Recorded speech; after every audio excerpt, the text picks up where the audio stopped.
que es el rumbo del país, 9:31 minutos, 9:31 minutos. Y tenemos aquí, oye, el placer de tener a nuestro amigo Antonio Siriaco, colaborador de este espacio.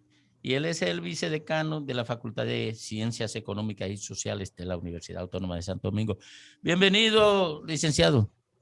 Muchas gracias por la invitación a todos, don Fafa, Ricardo Nieve, los demás, y Patricia también la veo por ahí. Y Francis, que está aquí. Francis también, correcto. Qué bueno, don Antonio, tenerlo por aquí, siempre como un colaborador. Con usted se puede hablar muchos temas, pero me gustaría la primera pregunta que hablemos de AFP. Usted sabe que en el día de ayer estuvimos aquí debatiendo y socializando el tema de que ahora mismo los fondos de pensiones están manejando 2.344 millones de cotizantes fallecidos. Estamos hablando de 42.377 fallecidos. ¿Qué podemos hacer con eso? Porque la verdad que la opinión que ellos dan al respecto de por qué no se contactan a los familiares nos parece inconcebible. Mira, eso es un tema que desde hace tiempo está en la palestra, y las AFP obviamente son negocios, no se puede dudar que son negocios. Y todo el sistema de pensiones en la República Dominicana, más que un derecho, se ha convertido en un pilar de negocio. Eso es un error de nacimiento.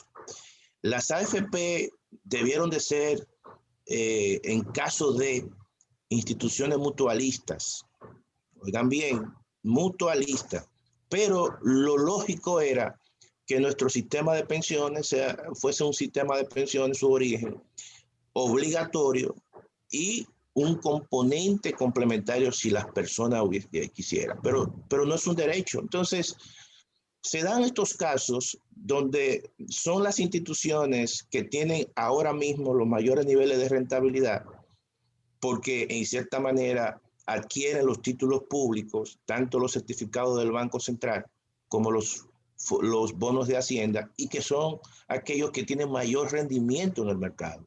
Entonces, no es posible que por una serie de subterfugios que no son de carácter, vamos a decir, son normativas que el Consejo de la Seguridad Social puede incluso legislar al respecto para que se le entreguen los recursos. Bueno, si no al cónyuge más cercano, o a la persona o al hijo mayor de edad, bueno, pero al heredero. Ya se le quitó incluso un impedimento que ellos alegaban, que era que había que pagar un impuesto sucesorial. Eso se eliminó.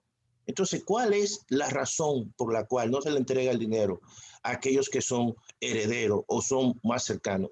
Oye, sencillamente es una situación que es una decisión que hay que tomar y punto, y que se le entreguen su dinero a sus afiliados. ¿Por qué? Porque estamos hablando, señora, de instituciones que han tenido ganancias extraordinaria, por encima de los 35,000 millones de pesos en los últimos años. Entonces, no es posible que eso siga engrosando, obviamente, la cartera de agentes y de grupos privados y grupos de intereses en un tema que necesariamente es un tema que tiene que ver con el derecho a el ciudadano a tener una pensión digna. Como decía el doctor Alburquerque, la tasa de reemplazo, la tasa que no es más que la pensión que se va a recibir en función de los últimos salarios. Cuando uno observa los que cotizan en la seguridad social, más de un 75% tienen salario por debajo de 25,000 pesos. Por lo tanto, si tú tienes una tasa de reemplazo de un 22%, ¿cuánto va a recibir una persona, un pensionista a partir del año 2030? 5,000 pesos. Señores, lo más que va a recibir son 5,000 pesos.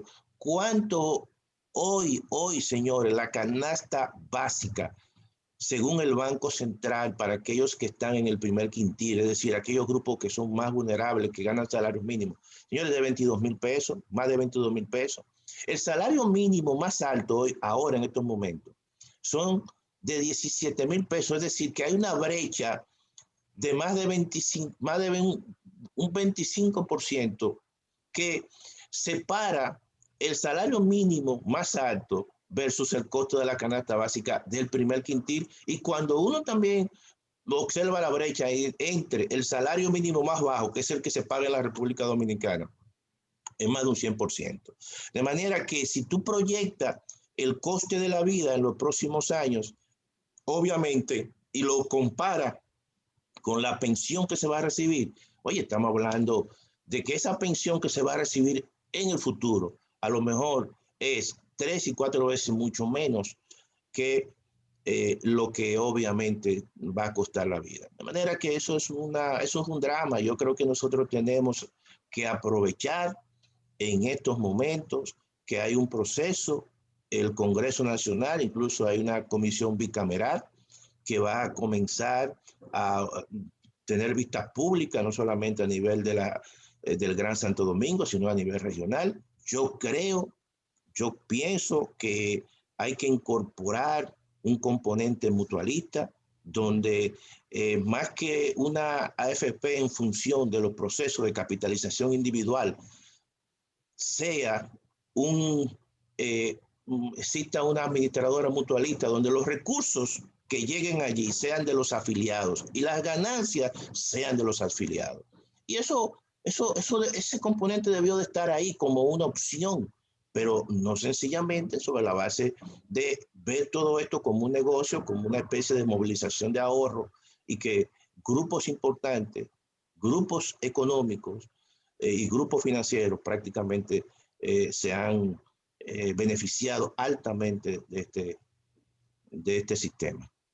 Doctor, la universidad es un desafío. Vivimos una época donde el crecimiento de la tecnología y de la ciencia y de la comunicación está modificando, obligando el comportamiento de los pueblos y de las personas. Y de las universidades están ancladas en tipos pasados que no corresponden a ellos. Yo estoy promoviendo que debe haber un seminario sobre el mundo de hoy que permita a las universidades tener una guía para ajustarse a las exigencias de la actualidad. ¿Qué usted cree de esa propuesta? Mire, don Fafa, yo siempre he estado de acuerdo con ese planteamiento que usted ha hecho. Incluso lo he promovido dentro de mis posibilidades en la Universidad Autónoma de Santo Domingo. Yo creo que si hay una institución, incluso no solamente en la República Dominicana, pero en sentido general y mucho más las universidades públicas, es que todavía están en el siglo XV y el siglo XVI. Y yo pienso que hoy en día los cambios disruptivos del mundo, la inteligencia artificial, la nanotecnología, las redes sociales, el Big Data, todo esto le plantea retos importantes a las universidades para que se miren a sí mismas, pero también que puedan dar una respuesta a la sociedad, porque la sociedad y las transformaciones que se están dando en la sociedad van mucho más rápido que los cambios, obviamente, que las universidades están teniendo al interior. Si nosotros nos adecuamos a eso, que somos obviamente los llamados a dar una respuesta y a ir con una visión prospectiva, siempre hacia adelante, viendo diferentes escenarios para posteriormente establecer una serie de políticas y acciones para que obviamente la sociedad pueda sencillamente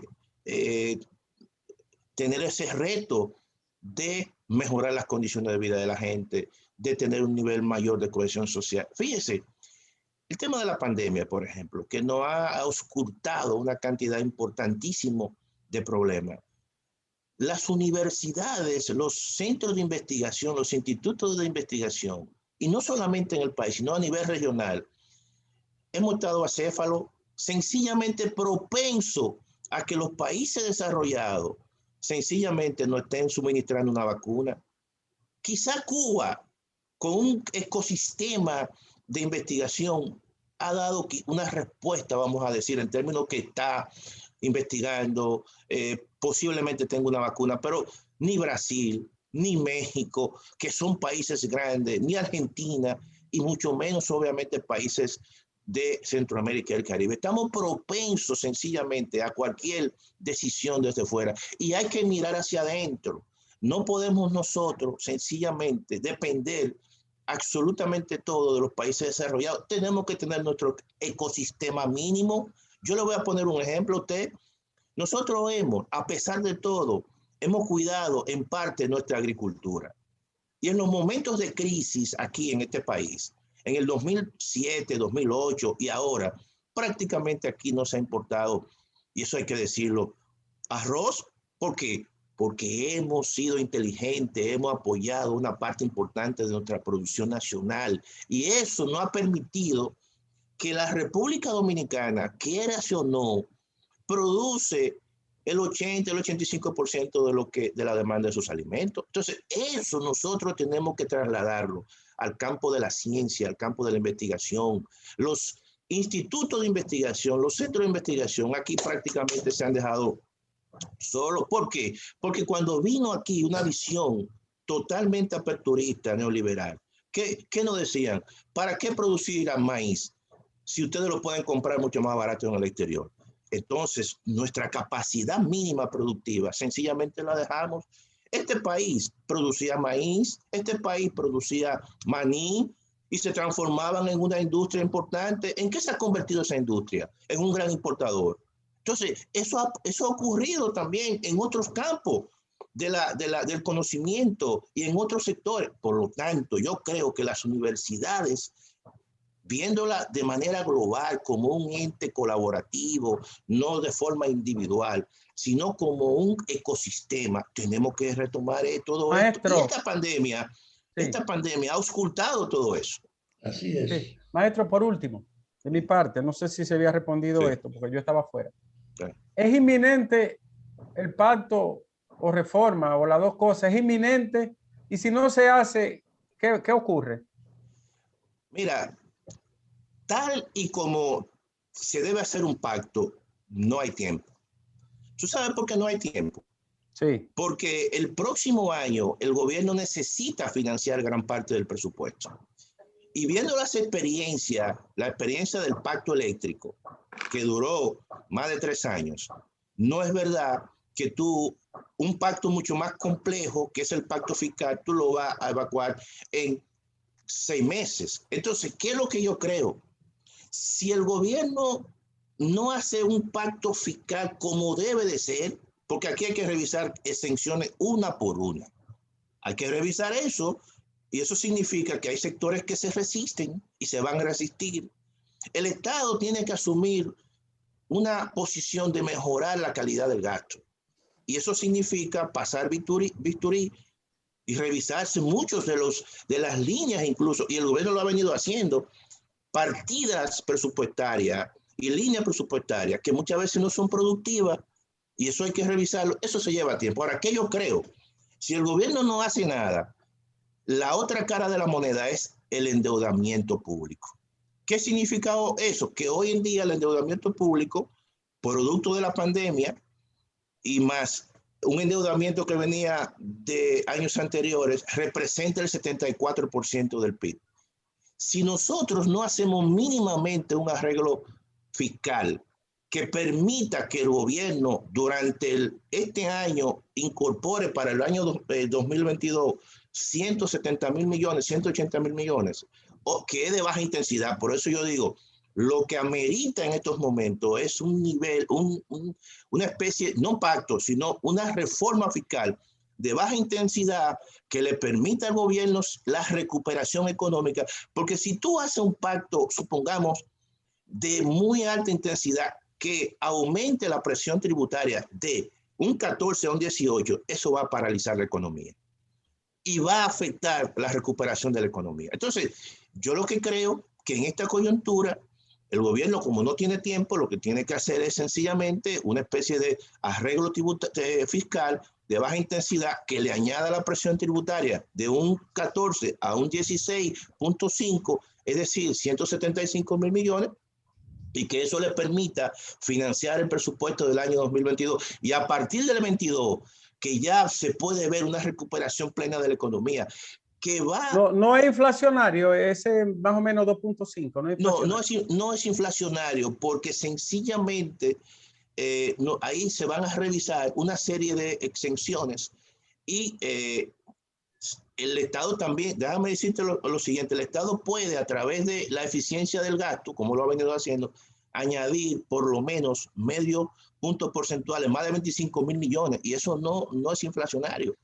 Aquí otro elemento importante, hoy en día se está hablando, y lo ha propuesto el Fondo Monetario Internacional, de un impuesto de un 1% a los super ricos. Pero aquí no se puede hablar de super ricos. Aquí tenemos nosotros, si el gobierno quiere recaudar, de grandes contribuyentes. Y si nosotros buscamos ahí en los grandes contribuyentes, evidentemente que ahí podemos sacar una cantidad importante de recursos. Pero sobre todo con revisar las exenciones que hay a favor de ellos. Este es un gobierno que es un instrumento al servicio del mercado y del empresariado. Hay que revisar esa naturaleza. Claro, y hay que revisarlo uno por uno.